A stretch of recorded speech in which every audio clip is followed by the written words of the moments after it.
4 विशेषताएं होती हैं।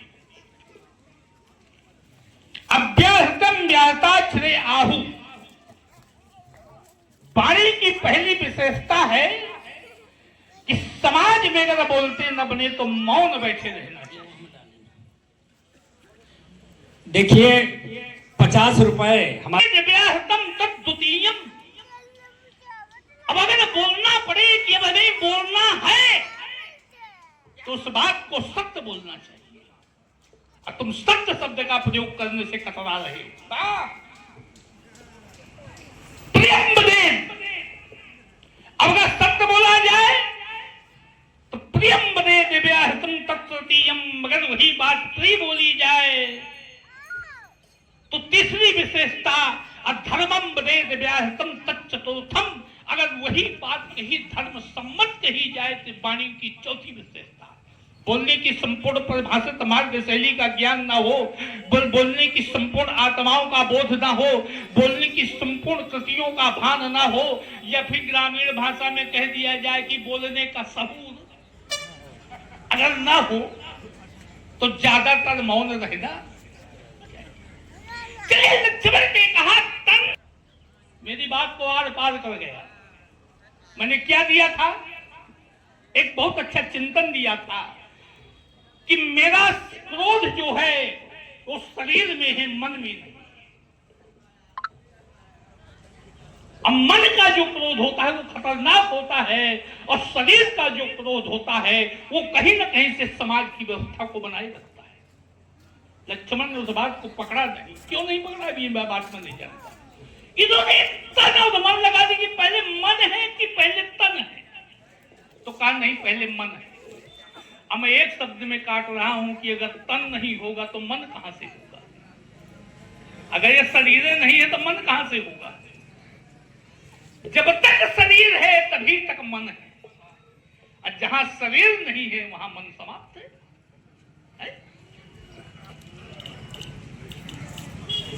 लेकिन ये कोई चिंतन नहीं है, ये तो एक समय काटने का चिंतन है, काटा जाए। फिर आइए, मैंने क्या दिया कि देवर्षि नारद ने मन से क्रोध किया। फूले भरे कटे अधरे, अकोप मने माही, तो सपदी चले कमलापति। एक बार पुण्य का पाप से, पाप का पुण्य से युद्ध हो रहा था। धर्म अधर्म का धर्म से युद्ध हो रहा था।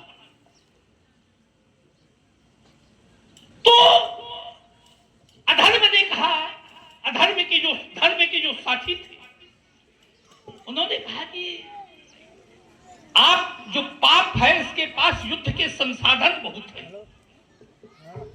अब आप विजयी कैसे होंगे? आपके पास तो कोई संसाधन नहीं है। तो उस महापुरुष ने कहा कि देखिए रथ के दोनों पहिए हैं, 100 ही रथ है। उस महापुरुष ने कहा उसमें 2 पहिए लगे हैं लेकिन घोड़े 4 हैं। घोड़े 4 हैं पर लगाम 3 है। 4 घोड़े हैं, 3 लगाम है। उस महापुरुष ने कहा, एक व्यक्ति ने वहीं पर खड़ा था तो कहा महाराज चौथी लगाम कहाँ है? तो कहा चौथी लगाम की कोई आवश्यकता नहीं है, क्योंकि चौथा घोड़ा जो है वो है परहित।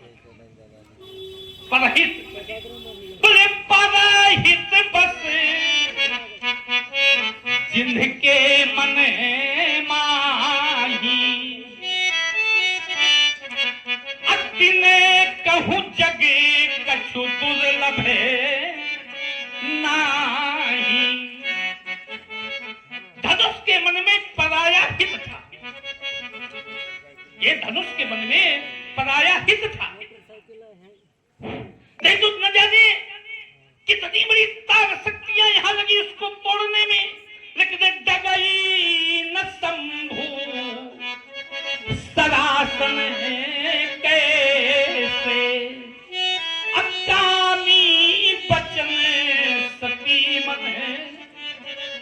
अरे मैं तो ये कहता हूं कि धनुष तोड़ने वाला कोई साधारण व्यक्ति नहीं है। हमारे पक्ष में तुम्हारे पक्षे दिखाई आप जानते हैं कि हमारे पक्ष में तुम्हारे पक्षे दिखाई पड़ता हो, तुम्हें दिखाई क्या पड़ेगा? अपने पक्ष की तो लड़ाई लड़ रहे हैं। तुम्हें पक्षे दिखाई पड़ेगा। भाई पक्षे विपक्ष की तो लड़ाइयां है। मैं कहता हूं कि हाँ। धनुष तोड़ने वाला ब्रह्मचारी है, ब्रह्मचारी।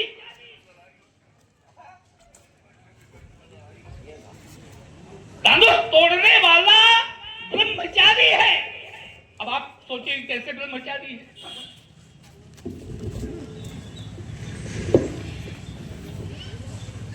जगई न शंभु सदासन कैसे, मैं चिंतन है दे रहा हूं।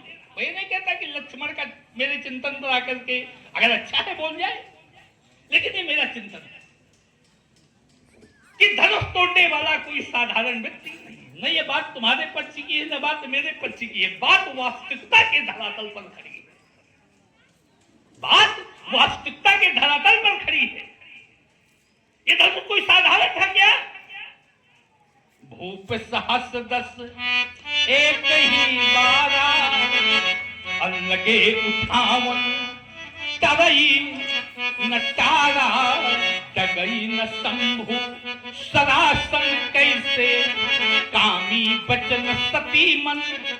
ये सतीमन था, तब धनुष सतीमन। इसी अभिनय पर